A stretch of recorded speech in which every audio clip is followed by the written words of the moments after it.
Donc je sais que ce n'est pas le sujet, mais je pose quand même cette question, est-ce que j'en ai à établir, frère Za'ma, sortir fi sabilillah, est une bid'a ou pas, 4 mois, 40 jours, etc. Et la question est adressée à Si Hassan al-Poussin. Alors pour ceux qui ne savent pas, c'est une association qui a été créée en Inde au début du siècle dernier, qui a pour objectif de rappeler les musulmans à la bonne compréhension de l'islam, à la bonne pratique de l'islam et à la transmission du message musulman.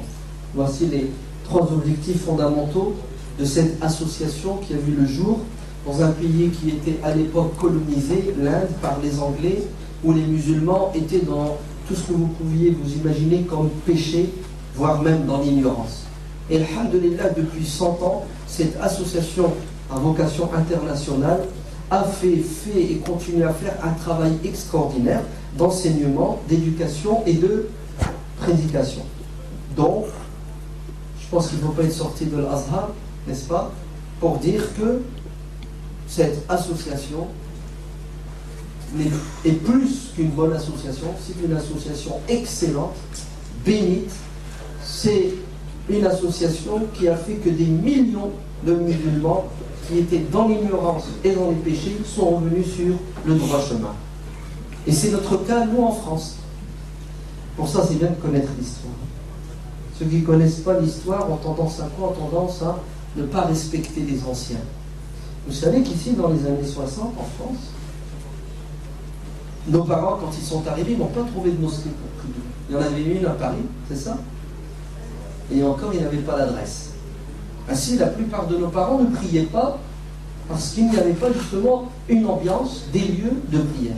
Il a fallu attendre 73, 74 pour que des musulmans indiens, donc le Pakistan existait déjà, bon, le Pakistan mélangé c'était des Indiens, donc des musulmans de la péninsule indienne viennent en France et en Europe pour prêcher nos parents qui, pour la plupart, ne pratiquaient pas la prière, certains le ramadan, et je ne vous parle pas du reste. Le con, vous savez c'est quoi? C'est qu'ils sont venus les prêcher alors qu'ils ne connaissaient même pas leur langue. C'est fort quand même. Hein? Et ils font des milliers de kilomètres à leurs frais, ils ne sont pas financés. Hein? Et ils viennent dans un pays qu'ils ne connaissent pas, prêcher des gens, ils n'ont pas la langue, ils n'ont pas la culture, et demandez à vos parents qui les ont connus, ils vont vous dire que rien que le fait de les voir, ça leur a suffi pour se rappeler qu'ils sont musulmans. Le fait de les voir prier, ça a déclenché chez eux l'amour de la prière et de la religion. Et ce sont ces gens-là qui ont fondé les premières mosquées en France. Ce sont ces gens-là qui ont ramené à nouveau nos parents dans la pratique de la religion. Et après, d'autres ont pris la relève parmi nos parents. Et ça donnait quoi comme résultat? Vous savez lequel? Vous et moi. Et qui sommes-nous?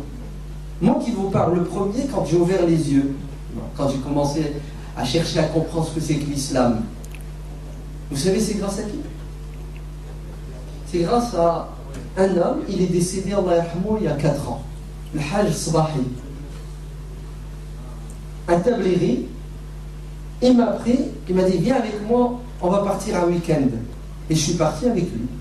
Et je m'en souviens comme hier, c'est indélébile, je ne peux pas effacer ça. Ça c'est un choc spirituel, il reste toute la vie. Il m'a emmené dans une mosquée qu'ils avaient fondée, où ça? À Avion. Hein? Des Lensois ici? Avion. La cité 5 d'Avion. Hein? Pas de Calais. Et on a passé un week-end là-bas. Mais un week-end magnifique. C'est là où tu apprends les invocations, c'est là où tu apprends à faire l'adhan, c'est ça? Et vraiment de l'islam terre à terre. Je ne vais pas dire l'islam simpliste parce que ça n'existe pas. C'est le sunna, ils t'apprennent la théorie avec la pratique dans une ambiance fraternelle.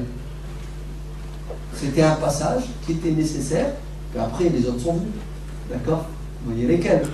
Et là, ils nous ont pris encore à comprendre et à prêcher l'islam de manière encore plus hein? Ok? Donc, vive l'établir, vive l'établir. Et nous devons tous être d'établir. C'est ça? C'est-à-dire, bien comprendre la religion, bien la pratiquer et bien la transmettre. Maintenant, ouvrez vos oreilles, personne n'est parfait. Il se peut que certains frères se trompent, qu'ils aient certains comportements qui ne sont pas bien. Mais ce n'est pas parce que dans une association, il y a certaines personnes qui sont à côté de la plaque qu'il faut bannir l'association. Il faut être juste dans vos jugements. Vous entendez? Et si vous voyez quelqu'un qui se trompe, conseillez-le. Et non pas, vous le condamnez, vous rejetez, vous l'excommuniez. Parce qu'il y a ce courant qui commence à faire des dégâts dans la communauté, qui enseigne la haine de l'autre, qui enseigne aux jeunes musulmans à passer leur temps à chercher des poux dans les cheveux des gens.